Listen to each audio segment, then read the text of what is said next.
If you've ever thought of quilting your own projects but just don't know where to start, I have the perfect first steps for you. I've put together a PDF guide. I call it 3 Steps Toward Freehand Freedom. These are the baby steps, but they can help you move past your overwhelm and show you that yes, indeed, freehand quilting can be learned.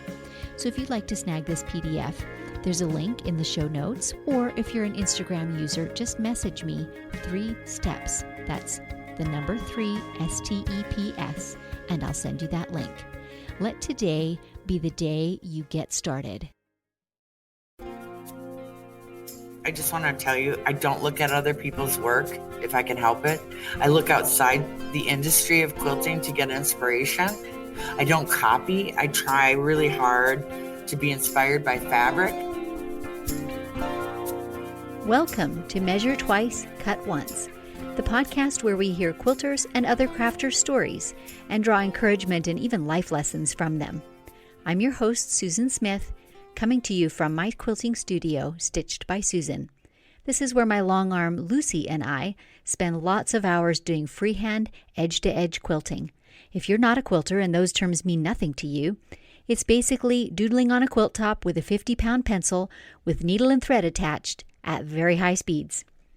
My philosophy is there's nothing as warm and comforting as a handmade quilt, and my mission is to get as many out in the world as possible.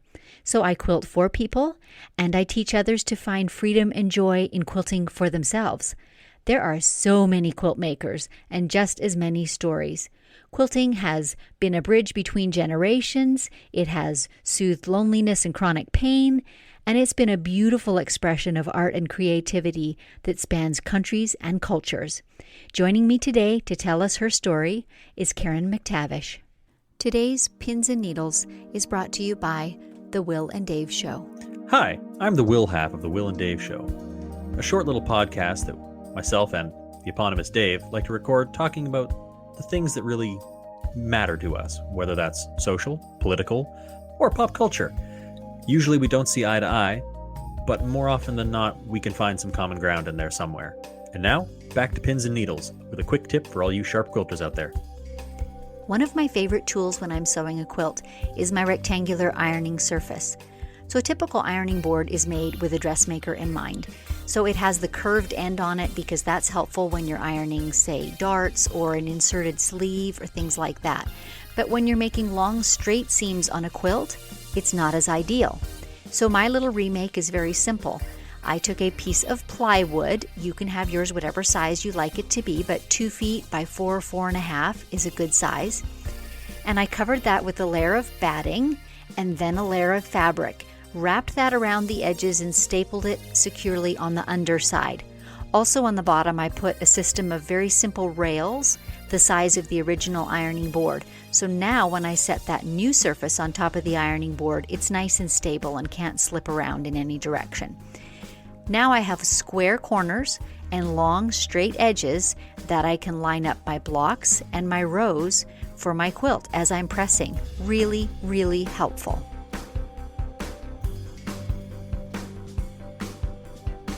If you're interested in supporting this podcast, go to buymeacoffee.com/Stitched by Susan, where for the price of one delicious coffee, you're able to make a one-time contribution.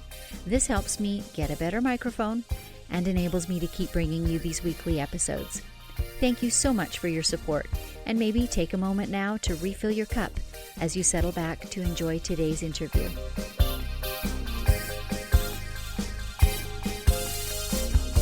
Karen McTavish is a national, international award-winning quilter since 1997. She has sold over 80,000 copies of 6 quilting books. Karen has won many awards over the years as a fiber artist and as an innovator of the machine quilting industry. She's internationally known as the author of a style of quilting referred to as McTavishing and awarded Quilter of the Year in 2016 from the Minnesota State Quilters Guild. She currently owns and operates a retail working showroom for APQS long-arm quilting machines in Duluth, Minnesota. Karen is also a passionate solo kayak muskie angler when she's not in the studio quilting. Welcome, Karen, into my studio. It's so great to have you here today. Thanks for having me. I am just fascinated by your work. In preparation for this podcast, I've been scoping out your website and some of your videos and things like that. And I'm newer to long arming. I think I've been doing it about 6 years, but you've been here since before it became, mainstream, right? Well, I started long arming when I was 32, and I'm 23 years I've been long arming. So yeah, I started before I actually knew how to quilt, and my mom was the piecer in the family. Mm-hmm. And of course, she just kind of pushed me off the cliff, and that's how I started long arming. She just said, listen, you could be a single mom, and you could work in the home, and you wouldn't be fired from jobs. And, because I was working in accounting, and that's a really grim job for anybody who's a little creative. I was in a job that I didn't feel passionate about. And so I've always been sort of an artsy girl, and quilting just kind of came naturally. And so, yeah, I've been doing it since 1997. Started quilting for hire right away. And then it sort of morphed into trickling income in other venues. Like, for example, yesterday I taught a younger sewer how to use a sewing machine to create vintage like appliques. And so she would go out and buy all these vintage clothes. And then yesterday I taught her how to applique on those vintage clothes, repair. And then and she took those old house coats and we made a crop top out of it. It was really cool. So by old house coat, do you mean the polyester quilted type or the chenille kind? No, the kind that your grandmother wore as a house coat, like totally snap-on buttons in the back. Yeah, and it was a crop top, and it was actually really cute. Not my style, really, but and she's just selling them on her little e-commerce website. So that's something I did yesterday.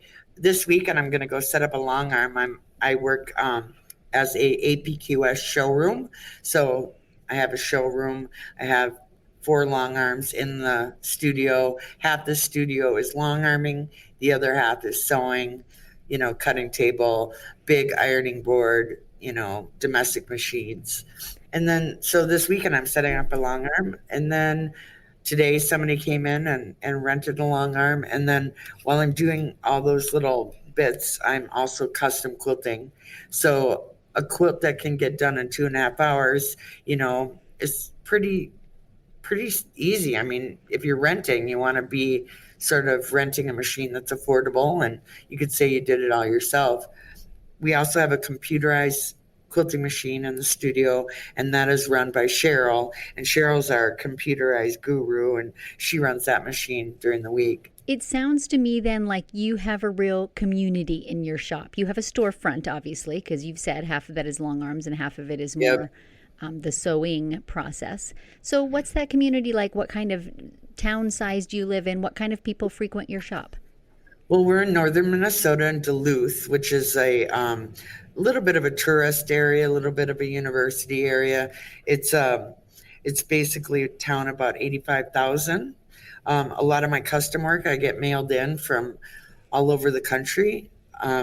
And people, of course, mail in for computerized quilting and all that. But people come in from all over the state, from North Dakota, Wisconsin, and they just plan a day here to quilt on a long arm or learn new skills. And a lot of people come in for classes that already know how to long arm, and then they just want to get to that next stage, and they take a little bit more advanced class. And we just kind of customize the classes based on need and based on passion. So if you're a modern quilter, we're going to focus on that.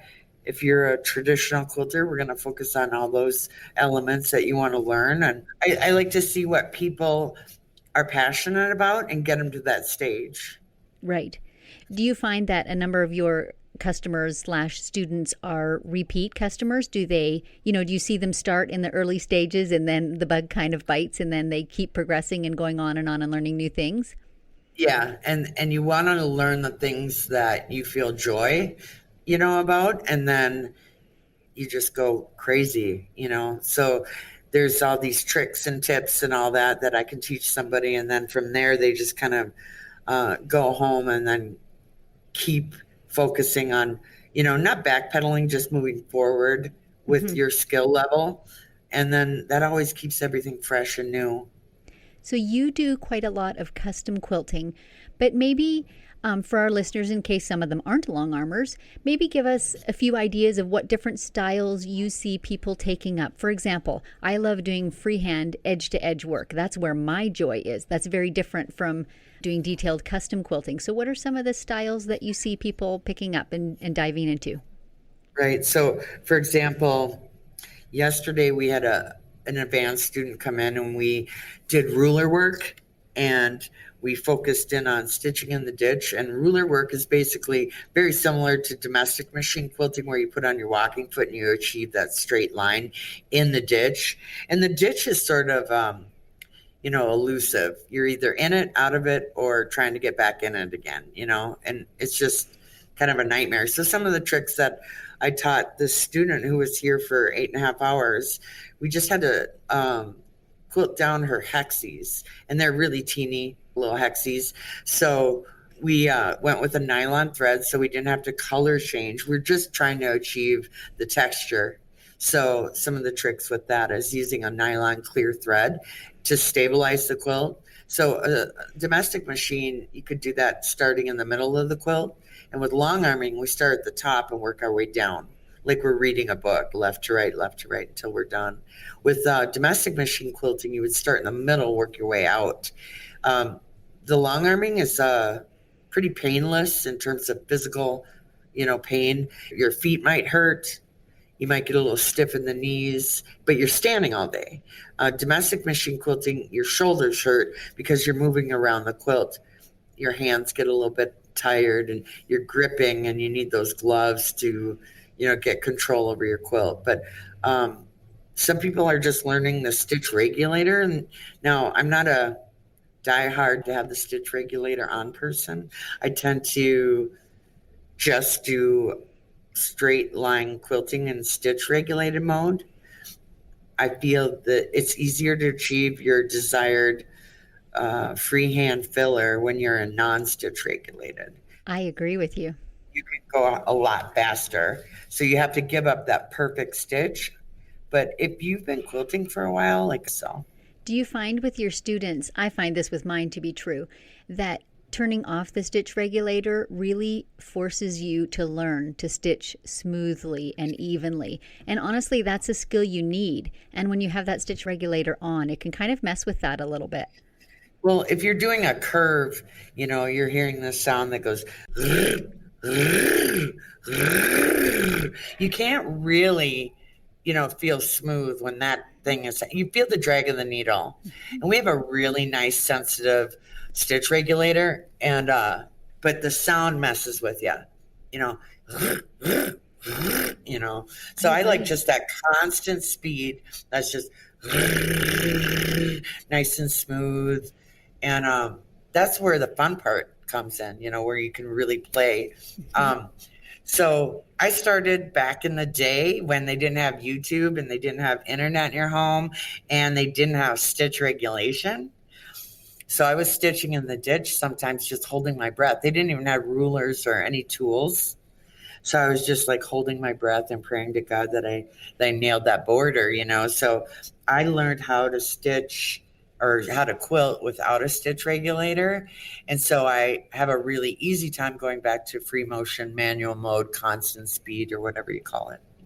Since we're talking about things that are available, I'm jumping off the script here, but there are so many tools available to the long armor now. So maybe give us a rundown of a couple of your favorites or a couple staples that a newer long armor ought to have in their studio, whether they're rulers or other tools. So the fundamentals of quilting, I really focus on that because that's what was in the library and all the under quilting books. And the fundamentals came from the hand quilter. So the hand quilter said, when in doubt, stitch in the ditch. Don't skip that first border for sure. You got to nail that first border stitching in the ditch. Computerized quilting is awesome, right? But we can't guarantee that we can stitch in that ditch on a long border, like an inner border or secondary border. You have to actually do that. I guess it's unattached to the carriage, taking off the computer and going free motion. And so the fundamentals of quilting are do the hardest thing, never take a shortcut, and always do what a hand quilter would recommend. And back in the day, they would stitch in every single ditch just to get the thing stable, right? Quilting up to a seam isn't as powerful as stitching in the ditch and then quilting up to the seam. It creates a barrier so you don't accidentally hit that applique like leaf or go into a flower. If you stitch around that flower first and then do your background filler, it just creates this beautiful texture, and it's a really powerful looking piece. Now that's traditional quilting. There's lots of rules and regulations, and sort of sucks. And then there's modern quilting, right? Modern quilting, there is no quilt police. There is no wrong way to do it. In traditional quilting, a judge might ding me on a fabric that appears to have a little bit of a fullness, like a little pucker, like it needs more quilting. So a judge was constantly regulating everybody's quilting, and as a result, we have this quilted to death look, right? So quilted to death isn't very comfortable on a utility quilt. It's pretty much like wall hanging stuff. How do you quilt an art quilt? You quilt it to death, to death. Well, then the modern quilting movement happened in a very short period of time here. We're talking maybe 15 years ago when the Gee's Bend quilters appeared. And there was no rule, and there was no limitation. And, traditional quilting, my mom would say, never leave a space bigger than your hand unquilted. And batting companies would say, you can quilt 10 inches apart. But why would you want to? Yeah, but the judge is telling me I can't leave this, 1 inch sashing alone. I can't, I have to quilt in that too, and they were like, yep, otherwise we would have given you a third place instead of an honorable mention. It just sucked. And so I don't enjoy competing. I feel good about everything I do because it's from my heart or from my gut, and I did the best job I could. And so I really don't need validation. I'm at that point now where I don't need that validation. But in modern quilting, it's really cool because if you feel like you want to leave a big ass circle in the middle of your quilt that isn't quilted, that's okay. And that can be part of the art, part of the statement of your quilt, for sure. It's eye-catching. There's no rules. Like in traditional quilting, they're like, you have to do a 2-inch binding, hand done on the back, and put in some piping, and maybe you'll get an award. It's like, screw that. I'm just going to do what I want to do. Maybe I like facing. Maybe I like a big fat binding. Maybe I want, a curve binding or a scallop, or, you know what I mean? It's like, it's just a lot of freedom with modern quilting, and you can't screw it up because all you're doing is listening to your gut. You're listening to your gut. And that's what modern quilting is. What do you think you should do? And it's the right thing. Can I ask, have you seen that change over the years that you've been involved in the quilting scene? You have won lots and lots of awards, both nationally and internationally, but have those demands changed? And is there a little more freedom now to express yourself? I know I've heard other quilters say they face their quilts or they do different types of binding or whatever. The changes back in, 2001 when I started winning my first awards, judges would make notes about beautiful quilting, binding needs work. And I would hone my skills on binding. Like, okay, I know I have to do a better binding, and it took me a good decade to get really good at binding, right? So I'm glad for those critiques, right? Quilt should lay flat. Those are good things to figure out, So I'm glad about those critiques, but Now in judging, I'm like, my quilt is flat, my binding's supreme. Like I'm kick ass at binding now. I worked hard to get good at those skills so I'd never have to see those comments. There's a vagueness in judging now. Because, for example, if you're doing a whole cloth, no piecing, no seams, they have nothing to do but look at your stitch length and check out your binding. So, and all they can say is, overall impact. It's all about overall impact. So any quilt you have hanging in a show, there's a bias. So I'll just tell you right now, I love Pepper Corey, and she's a really awesome woman. She's a friend of mine. I respect her a lot. Diane Godinsky, huge respect for her.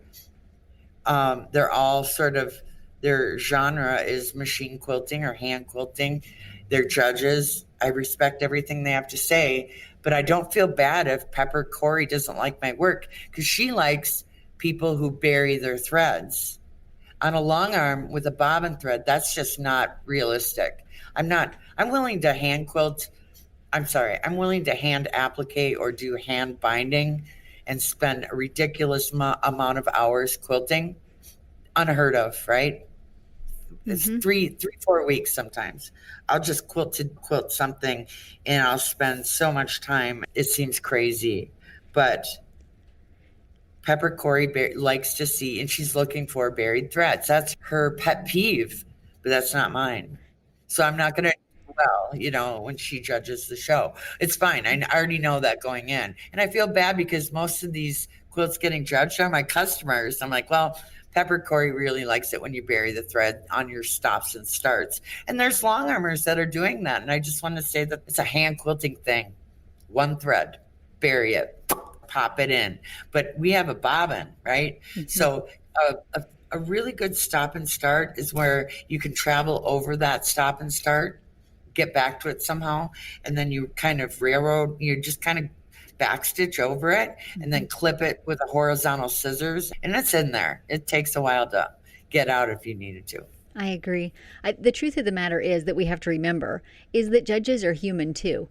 I was at listening to a speaker, before the pandemic, and she was demonstrating on one of her show quilts, and she has won many national awards. And she was showing how a particular element on it in one show where it was judged, the judges loved it and said, that's a great thing. And in another show where it was judged again, they said the opposite. It detracts. We don't like this. So her point was, you do what you love on your quilt. And judging is useful. The critiquing is useful, but it's not the gospel.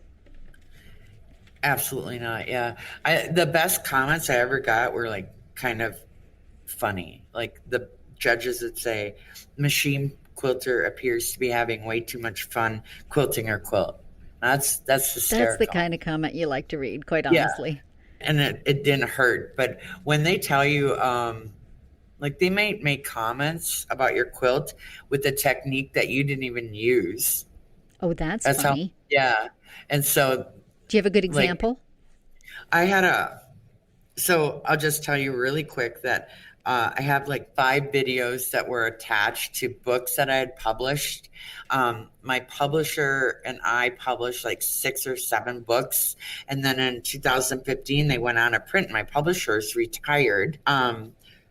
Those book rights and those DVD rights are now mine, and they gave me full rights to use them. So all my DVD and books are going to be in PDF and streaming on my website on June 1st. Excellent. One of the DVDs or one of the PDFs that you can stream is Trapunto, everything about Trapunto. And it's a form of Italian stuffed work. And I do color Trapunto, basic Trapunto, and shadow Trapunto. Shadow Trapunto is where you have a thin piece of fabric that you can see through like batiste, and then you put another bright neon color of fabric underneath it, and you Trapunto the piece, and it looks like dyed batting. It's so beautiful. So what happened for me was that the judge said, great job on your dyed batting. And it was shadow Trapunto. Dyed batting is really painfully hard because if you get it wet, it's going to bleed all over, right? So you have to use certain fibers that aren't natural, like acrylic felt is a fiber that's really bright. And it's the kind of stuff you use in Girl Scout projects. Acrylic felt is what we use as a main batting. And it's not dyed, but it doesn't bleed. So it's a great product if you're trying to achieve shadow trapunto or color trapunto. But they thought that I had somehow dyed or painted. And I was just like, that's fine. It's okay. If you're a judge, you're supposed to know everything in the world, including embellishments too. So I don't know. I know that you're a hand appliquer too. What is your favorite part of the quilt making process, or do you have a favorite? Does that change from week to week? So I love modern quilts because they have a high use of plain fabrics. So plain fabrics, like just solid and not printed. Mm-hmm. My favorite thing in the world is a solid. So any kind of negative space or solid fabric, that's where my quilting's going to shine the most. I love Tula Pink. I love Kate Fassett. I love busy prints, but you can't see anything. You really can't. And so I'll give you a good tip on what to do with busy fabrics. I love Tula Pink, but if I outline like the designer, like Kate Fassett, there's a big flower, cabbage flower. If I outline that, chances are on the back, it looks like a kid was trying to achieve something. And, it just doesn't look so good on the back. It looks way better if you just do straight lines, a diagonal line, a matchstick, piano keys, whatever you want to call it. Whenever I see super busy, I'm always going to do a straight line, because if I try to outline it, it just looks like garbage. On the back. I have to agree with you. I think the straight line is my favorite quilting motif ever because it does not compete. It does not attempt to compete with whatever else, whether printed or piecing. And I'll tell you another thing. This is what I see. I just want to tell you, I don't look at other people's work if I can help it. I look outside the industry of quilting to get inspiration. I don't copy. I try really hard to be inspired by fabric. So I'll look at the quilt top when it comes in, and I'll wonder, is there any motif in this quilt fabric that I can use to make sense so the quilting can kind of relate? So I look at the fabrics and they tell me what to do. So I try really hard not to compare. I like more musky fishing photos on Instagram than I do quilts, because that's currently my passion. But so in regard to what do I do? What is the trend? All that. I will tell you that the fabrics tell me how to quilt. So when I get plain fabric, going back to the plain solids, it's intimidating, especially when, let's say, there's a Lone Star and you have that giant square 4 times and those big on point triangles. That freaks me out. It freaks me out because it's all me. I have to quilt that motif in there that's perfect for the genre, that's not too traditional and not too modern. So I'm really challenged by a lot of white space. And so to me, that's fun. The process for me isn't loading a quilt and just putting my needle down and going for it and hoping for the best. I really do plan the whole thing out before it even hits my frame. I'm light boxing. I'm drawing designs on paper. I'm putting them underneath fabric. I'm marking the fabric with the designs that I created, like with a Sharpie and a paper pencil. So the whole thing is marked before I even throw it on my frame. So I try to have a well-planned looking quilt. So you can tell the difference from something that's well-planned and something that's called graffiti quilting. Graffiti quilting is literally like, hey, I just found a tray and I'm going to tag it with, my art. We're doing the same thing with quilting. We're literally putting our needle down and showing off our style. Mm-hmm. So just to let you know, I just got to say this, get back to the DVD stuff.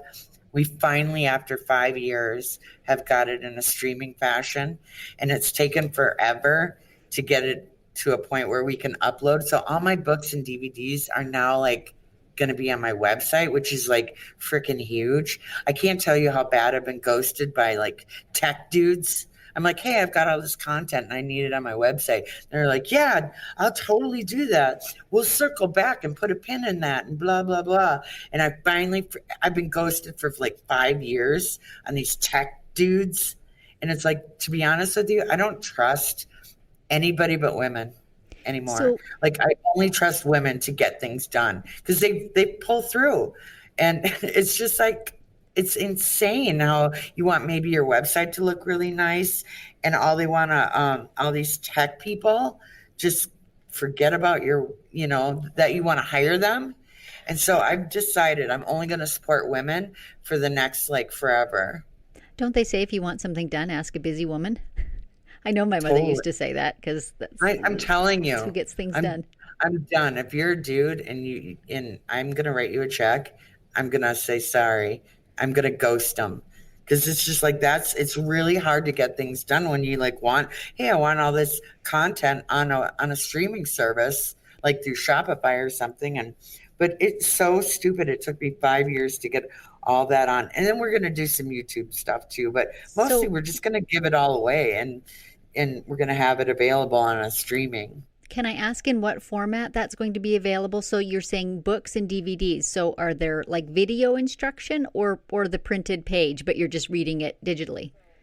Yeah, some people are visual learners. So the streaming service, the whole hour-long DVD on Trapunto is available for purchase. McTavishing is a background filler that somebody named after me a gazillion years ago. Let's dive into that one for a minute. I was going to circle back around to McTavishing, but we're here. Let's do it. Tell us about it. So in I don't know, back when microstippling was like really popular. Do you remember that? I do. Microstippling. It was meandering. Then it went to a stippling, and then it went to microstippling, and all the domestic machine quilters could like slay with how tiny the microstippling could get. And I just felt like the judges are kind of yawning about microstippling. And so I just decided to try something new. And then it was like free motion, sort of like looking like a curler that would come out of your hair, the curl. And it would just look like free flowing hair. And then when internet was available in people's homes, I joined a support group or whatever, and you would post all your work there. And somebody saw my work. It was on an applique quilt. And they said, "What do you call that?" And I said, "Free motion Wonder Woman hair." I don't know. Like I couldn't, I was trying to come up with something. And they're like, "That's the dumbest name we ever heard. We're going to call it McTavishing." And they was like, "Yeah, we're going to call it that." And then somebody went to Alex Anderson and pitched my stuff for Simply Quilts. And out of the blue, I get a call to go on Simply Quilts in LA and do it. And I had to bring a long arm because I don't know how to domestic machine quilt, right? So did you actually quilt on the show? Yeah, APQS brought a long arm down to the studio and they totally supported me doing this, and it was really nice. And it was so funny because the second I was done with Simply Quilts, I dreaded my hair. I'm like, and that's the last time I have straight hair. So I just that was like goal achieved, on Simply Quilts. And so I dreaded my hair, and I've had dreaded hair ever since. I chop it off and restart it again like 4 or 5 times, but I think I'm on my 6th set. But I just love my hair like this. And then so anyway, McTavishing took off. The reason it took off was not just because of Simply Quilts. It was because it was different than stippling. It was just at the right time. And so I've morphed it now from looking like cartoon Wonder Woman hair to like scrolls and C shapes, and you can add little circles to it. It's really not just my signature stitch. You can do an MC in front of your name or an ING, whatever sounds the best. Everybody's got a little different style to it. And so we've got these DVDs, or I guess they're called streaming videos, on June 1st. And we've got a basic, beginner, advanced, and modern. I look forward to that. I'll be watching for that. So we've kind of covered a lot of different areas. What frontiers are out there still, do you think, in quilting? Where are we going next? I'm seeing modern quilting taking the lead with hand quilting. So remember in 1997 when I first started, I got a long arm and people hated it. Mm-hmm. You have to understand, machine quilting wasn't a thing. It was very much seen as an imposter at that point, and just like not likable at all. Carol Byer Fowler was the first person to achieve Best in Show in Houston, or I'm sorry, in Paducah. Won a Best in Show on 100% machine quilted quilt. And she broke the barriers for us. She was the one who took the hits, and I mean hits. It was shocking when she won, and people were not happy. And they let her know to her face. She's the one that really made my life possible. And what year was that? Do you remember, or about what year? Early 2000s. Okay. So when I started quilting, I got the vibe right away at Quilt Guilds that people hated machine quilting. Remember, I wasn't a quilter before I started, so I was just like, wow, I suck. I've dedicated like my world to this, and they don't want it. So I had to look like a hand quilter. I had to quilt. I never did pantographs. I never did all over designs. I had to look like a hand quilter. I had to trick everybody. So I had to do everything. Like I did a ton of stencil work. And then as a result of long arm quilting, it became mainstream. And then, I'd go to quilt shows in 1997 and it'd be 100% hand quilted quilts on display. Right. Now you go to a quilt show and it's very rarely you see a hand quilted quilt, maybe like 5 of them out of 300. So what's happening is the modern quilt movement is taking the lead, bringing that back. So you will have a quilt that is 70% machine quilted, either on a domestic or long arm, and then you'll start to see that DMC thread come back, and they're hand quilting after the quilt is machine quilted. Now that's awesome. That's a beautiful thing right there. It is. I love that. It's called the slow stitching movement. I was just going to say that there's a whole trend right now into slow stitching, and it involves hand quilting. It involves paper piecing or hand piecing in some other way. Yeah, it's a good thing. Yeah, I love that. So that's what I'm seeing right now. Excellent. So what do you see? Do you have something next on your horizon that you'd like to share with our listeners? I am passionately involved in muskie tournament fishing. I am in northern Minnesota and I'm obsessed. It hit me during COVID and I bought myself a pedal-driven, with your feet, a pedal-driven fishing kayak. And now I'm as passionate about muskie fishing than I am, just as I am with quilting. But all I do every day is think about like muskie fishing. And it's so dumb. It is so weird, but I'm 100% hooked. And I don't even fish for bass or walleye anymore. All I want to do, it's like trying to fish for a really like expensive Bigfoot. They're like elusive. You're never going to see one. You're going to fish for a month without seeing any fish. But when you get one, you're just like, the joy, I can't even believe. So I'm actually in a bunch of tournaments this year, and I'm fishing all weekend long. After 6 years, we finally stopped being open on a Saturday, so I can get out there and be on the water fishing for muskies. And they're about that. They're like 4 feet long. They could be 4 feet long. And that's what I call life-work balance right there. I love it. It's so fun. So I am obsessed with that right now, and that's what's happening. Yeah, excellent. That's what I'm doing. Thanks so much for joining me today, Karen. This has been really fun getting to know you a bit, and we'll talk again sometime. Thanks again. Thank you for tuning into the show. For information on classes I offer or quilting services, please see my website, stitchedbysusan.com.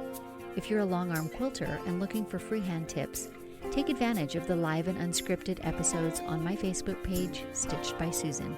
Replays are also available on my YouTube channel, also Stitched by Susan. And if pictures are your preference, check out my Pinterest galleries of edge-to-edge and custom quilting projects. So until next time, may your sorrows be patched and your joys be quilted.